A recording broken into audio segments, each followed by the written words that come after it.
ዝማሬ መላእክትን ያሰማልን፣ የአገር ሕዝባችንን ያብዛልን፣ ያዝምልን። ሁላችንም እንዲሁ ለመዘመር እንድንነቃቃ አምላክ ቅዱስ ይርዳን።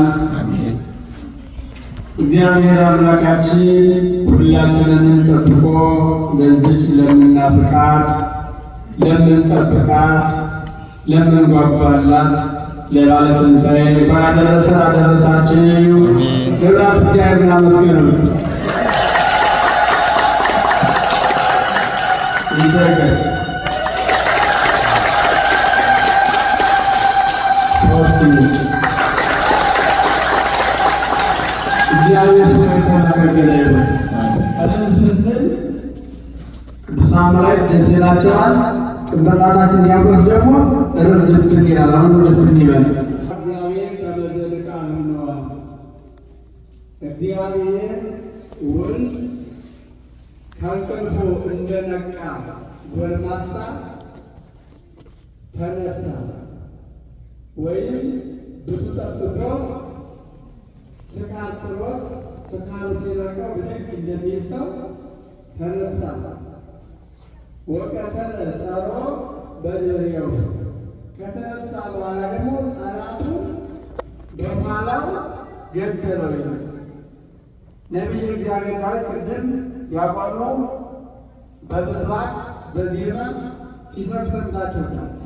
መዝሙር 37 ቁጥር 65 ላይ እናገኘዋለን። እግዚአብሔር ወተንሳ እግዚአብሔር ከመዘነቃ ብለዋል።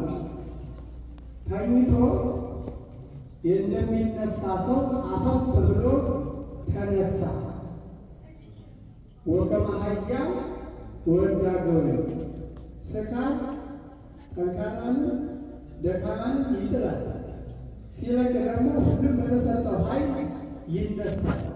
እግዚአብሔር እንደዛ ተነሳ ይልና ወቀተለ ጸሮ በድሬው በኋላው ይላል ጠላትን ድል አደረገ ወይም ጠላትን ገደለ። ኋላው ምንድን ነው? ኋላው የተባለው ምንድን ነው? ሰሞኑን ስንሰግድ ስንወርድ ስንነሳ የነበረ ጌታ ምን አደረገ? በመስቀል ላይ ተሰቀለልን። በመስቀሉ ለጸላኢ ቀተለ። በመስቀሉ ጥንተ ጠላታችን ዲያብሎስን ገደለው ይላል። ያ መስቀል ጌታ ሲሰቀል በየት ያለ መስቀል ነው? በየት ያለ መስቀል ጌታ ሲሰቀል ይታያል። ከጀርባው በኋላው ማለት ነው። በኋላው ጠላትን ገደለ ያለ በመስቀሉ ሲል በመስቀሉ ጥንተ ጠላታችን ዲያብሎስን ለ5500 ዘመን ሙሉ የሰው ልጅ ጸሎቱን እንዳይሰማ ኃይሉ ደካማ እንዲሆን ሥጋውን በመቃል ነፍሱ በሲኦል ተቆራኝቶ ይኖር የነበረው ጥንተ ጠላታችን ዲያብሎስን በኋላው ገደለው ማለት በመስቀሉ ገደለው ማለት። ስለዚህ ጠላታችን ዛሬ ያፈረበት በሞቱ ሞታችን የተደመሰሰበት ስለሆነ እንኳን አደረሳችሁ፣ እንኳን ደስ ያላችሁ።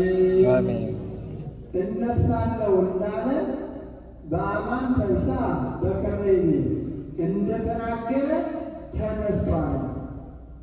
የማቴዎስ ወንጌል ምዕራፍ 28 ቁጥር 6 ላይ እንደተናገረ ተነስቷል።